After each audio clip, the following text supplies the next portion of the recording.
Assalamualaikum warahmatullahi wabarakatuh. Saya Adrian Alvaro, NIM 210863515 akan menyampaikan presentasi tentang sistem pernafasan. Check it out. Struktur dan fungsi organ pernapasan. Sistem pernapasan adalah sekumpulan jaringan organ yang membantu tubuh bernapas.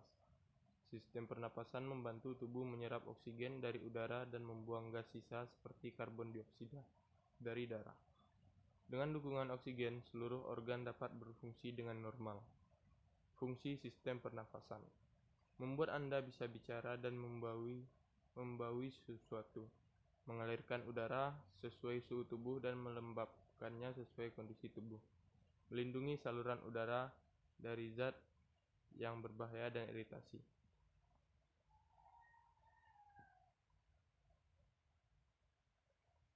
Ini adalah gambar sistem pernafasan dalam tubuh.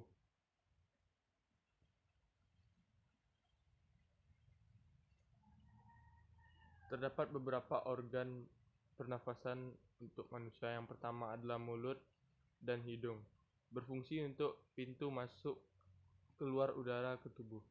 Yang kedua adalah sinus, ruang sela di antara tulang kepala yang mengatur suhu dan kelembapan udara yang dihirup. Yang ketiga adalah tenggorokan, tabung yang mengalirkan udara dari mulut dan hidung ke batang trakea.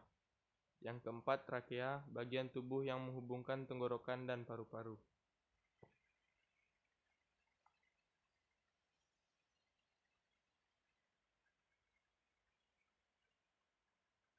Yang kelima, tabung bronkial, tabung di bawah tenggorokan yang terhubung ke paru-paru. Yang keenam adalah paru-paru, organ yang mengeluarkan oksigen dan memasuk ke seluruh tubuh. Yang selanjutnya, diafragma, otot yang membantu paru-paru menarik dan mengeluarkan udara. Selanjutnya adalah tulang rusuk, tulang yang mengelilingi dan melindungi paru-paru. Selanjutnya adalah alveoli, kantong udara kecil di paru-paru yang berfungsi sebagai tempat pertukaran oksigen dan karbon dioksida. Selanjutnya adalah bronchiolus, cabang dari bronkial yang mengarah ke alveoli kapiler.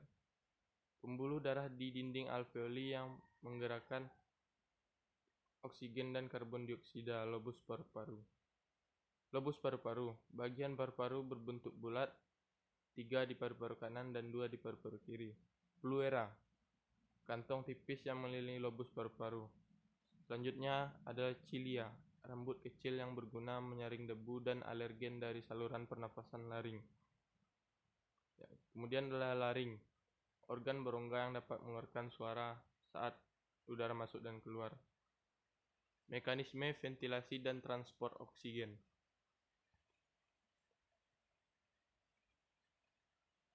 Ini adalah gambar mekanisme transport oksigen.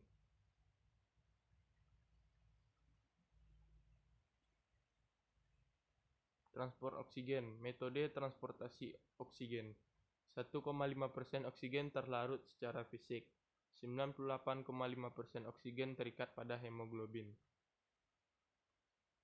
Hemoglobin terreduksi yang dinamakan deoksihemoglobin menjadi tereduksi bersama oksigen menjadi oksihemoglobin.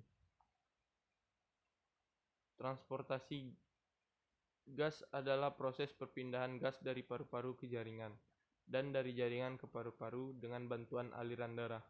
Transportasi oksigen dari kapiler paru-paru menuju jaringan tubuh. Transportasi karbon dioksida dari jaringan tubuh menuju kapiler.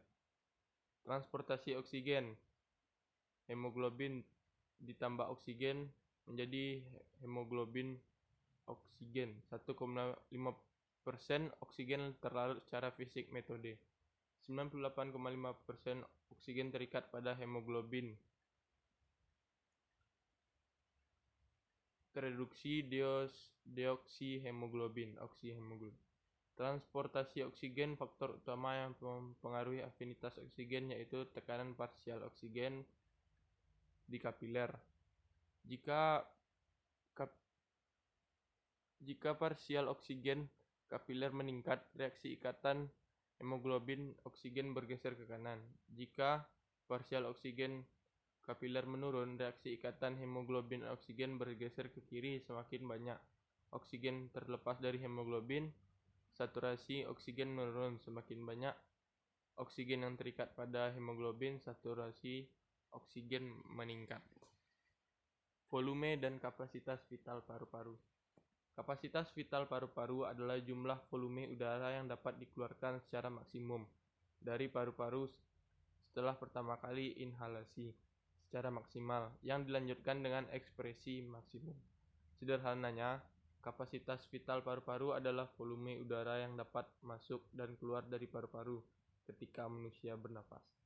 Pada laki-laki normal, kapasitas paru-paru adalah 4-5 liter.